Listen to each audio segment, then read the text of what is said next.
ജീവിതത്തിൽ ഒരിക്കലെങ്കിലും നമ്മളെല്ലാവരും കാണണമെന്ന് ആഗ്രഹിക്കുന്ന റസൂലുള്ളാഹി സ്വല്ലല്ലാഹു അലൈഹി വസല്ലമയുടെ കുട്ടിക്കാലം ചെലവഴിച്ച തായിഫിലെ ഹലീമ സഅദിയ റളിയല്ലാഹു അൻഹയുടെ ബനി സഅദ് ഗ്രാമമാണ് നിങ്ങളിപ്പോൾ ഈ കണ്ടുകൊണ്ടിരിക്കുന്നത്.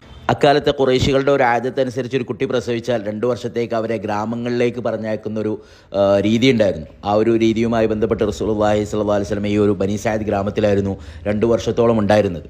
വലിയ മാറ്റങ്ങളൊന്നും വരാതെ ഇന്നും ഏകദേശം ആ ഒരു പഴയ കാലത്തെ ഗ്രാമീണ ഭംഗി നിലനിർത്തുന്ന ഒരു ഗ്രാമം കൂടിയാണ് ബനി സഅദ് ഗ്രാമം. പരിശുദ്ധ മക്കയിൽ നിന്ന് ഏകദേശം 300ഓളം കിലോമീറ്റർ യാത്ര ചെയ്താലാണ് ഈ ഒരു ബനി സഅദ് ഗ്രാമത്തിലെത്തുക. ഇപ്പോഴും വലിയ മാറ്റങ്ങളൊന്നും ഈ ഗ്രാമത്തിന് സംഭവിച്ചിട്ടില്ല. ആ ഒരു പഴയമൊക്കെ അതുപോലെ തന്നെ നിലനിൽക്കുന്നുണ്ട്.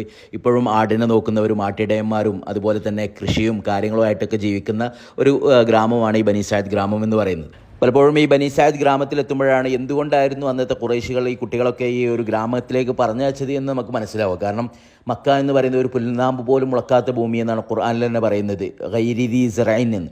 അപ്പോൾ ആ ഒരു ഭൂമിയിൽ നിന്ന് മാറിയിട്ട് തങ്ങളുടെ കുട്ടികൾ കുറച്ചും കൂടി ഹെൽത്തി ആയിട്ട് കുറച്ചുകൂടി ആരോഗ്യത്തോടെ വളരണം എന്നുണ്ടെങ്കിൽ ഗ്രാമങ്ങളിൽ പോയിട്ട് അവിടുത്തെ ഭക്ഷണവും അവിടുത്തെ വെള്ളവും അവിടുത്തെ ആ ഒരു രീതിയിലൊക്കെ വളരണം എന്ന് ആഗ്രഹിച്ചതുകൊണ്ടായിരിക്കാം അന്നത്തെ ഖുറൈശികൾ കുട്ടികളെ ചെറിയ പ്രായത്തിൽ തന്നെ ഇങ്ങോട്ട് അയച്ചിരുന്നതാണ്. ഇതിപ്പോൾ ബനി സഅദിലെ ഒരു മുന്തിരിത്തോട്ടാണ്. ഈ ആധുനിക സൗകര്യങ്ങളൊക്കെ വരുന്നതിന് മുമ്പ് വരെ പരിശുദ്ധ മക്കയിലേക്ക് ആവശ്യമുള്ള എല്ലാ പച്ചക്കറികളും ഫ്രൂട്ട്സുകളൊക്കെ വന്നിരുന്നത് ഈ ഒരു തായിഫിൽ നിന്നാണ്. കാരണം തായിഫ് പൊതുവെ ഇക്കാര്യത്തിന് ഭയങ്കര പ്രസിദ്ധമായിരുന്നു. ഇതിപ്പോൾ ഈ കാണുന്നത് തക്കാളിയാണ്. തായിഫിൻ്റെ ചരിത്രം പറയുന്നിടത്ത് പണ്ഡിതരൊക്കെ പറയുന്ന ഒരു കാര്യമുണ്ട്.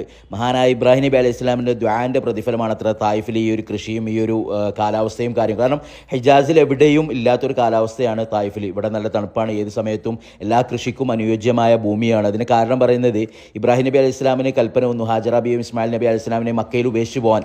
അവരവിടെ ഉപേക്ഷിച്ച് പോകുന്ന സമയത്ത് അവിടെ പുൽനാമ്പ് പോലും മുളക്കാത്ത ഭൂമിയാണ് മക്ക എന്ന് പറയുന്നത്. അപ്പോൾ അവിടെ ഉപേക്ഷിച്ച് തിരിച്ചു പോകുന്ന സമയത്ത് ഇബ്രാഹിം നബി അലൈഹി ഇസ്ലാം ഒരു ദ്വാരക്കുന്നുണ്ട്, റബ്ബേ എൻ്റെ കുട്ടികളെ ഞാൻ എന്ത് ചെയ്യണം, ഇവിടെ ഈ പുൽനാമ്പ് പോലും മുളക്കാത്ത ഭൂമിയിൽ ഉപേക്ഷിച്ച് പോവാണ്, റബ്ബേ നീ അവർക്ക് മതിയായ ഭക്ഷണങ്ങൾ നീ കൊടുക്കണേ എന്നുള്ളൊരു ദ്വാ ചെയ്തതായിട്ട് ഖുർആനിൽ കാണാം.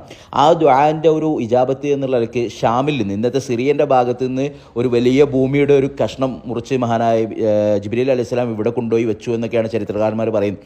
അതുകൊണ്ടാണ് അത്ര ഹിജാസിൽ എവിടെയും കാണാത്ത ഒരു കാലാവസ്ഥ, പൊതുവെ ഷാമിലും സിറിയയിലൊക്കെ കാണുന്ന കാലാവസ്ഥയാണ് ഈ ഒരു തായിഫിലുള്ളത്. അതുകൊണ്ട് തന്നെ ഇവിടെ ധാരാളം പച്ചക്കറികളും കാര്യങ്ങളൊക്കെ വിളവെടുക്കാൻ കഴിയും. അതുകൊണ്ട് മക്കയിലേക്കുള്ള ഭക്ഷണത്തിന് വേണ്ടിയിട്ട് അള്ളാഹു സുബ്ഹാനഹു വ തആല വെച്ചൊരു ഭൂമിയാണ് അത്ര തായിഫ് എന്നൊക്കെ പണ്ഡിതർ പറയാറുണ്ട്. പലതരത്തിലുള്ള ഇത് റുമ്മാനാണ്, അതുപോലെ തന്നെ ഒത്തീനി സൈത്തൂൻ എന്ന് പറയുന്നത് തീനാണ്, ഈ കാണുന്ന അത്തിപ്പഴം എന്ന് പറയുന്നത്, അതിൻ്റെ പച്ചയും പഴുത്തതും. ഇത് നമ്മുടെ പീച്ചാണ്, പഴുത്തിട്ടില്ല, അതിൻ്റെ പച്ചയായിട്ടുള്ള രൂപമാണ്. മക്കയും മദീനയും തബൂക്കും തായിഫും ഒക്കെ അടങ്ങിയിട്ടുള്ള ഹിജാസിൻ്റെ മറ്റു ഭാഗങ്ങളൊക്കെ ഇപ്പോൾ നല്ല ചൂടുള്ള സമയത്തും ഇവിടെ വരുമ്പോൾ നല്ലൊരു തണുപ്പുള്ള ഒരു കാലാവസ്ഥയാണ്. കൃഷികൾക്കും മറ്റൊക്കെ അനുയോജ്യമായിട്ടുള്ള ഒരു കാലാവസ്ഥയാണ്. അപ്പോൾ ഇൻഷാ അല്ലാഹ് കഴിയുന്നവരൊക്കെ എന്ത് ചെയ്യുക, ബനി സഅദ് ഗോത്രത്തിലൊക്കെ വന്ന് ഇൻഷാ അല്ലാഹ് അല്ലാഹു സുബ്ഹാനഹു വ തആല എല്ലാവർക്കും വരാനും കാണാനുള്ള തൗഫീഖിനെ പ്രദാനം ചെയ്യുമാറാട്ടെ. അസ്സലാമു അലൈക്കും വറഹ്മത്തുള്ളാഹി വബറകാതുഹു.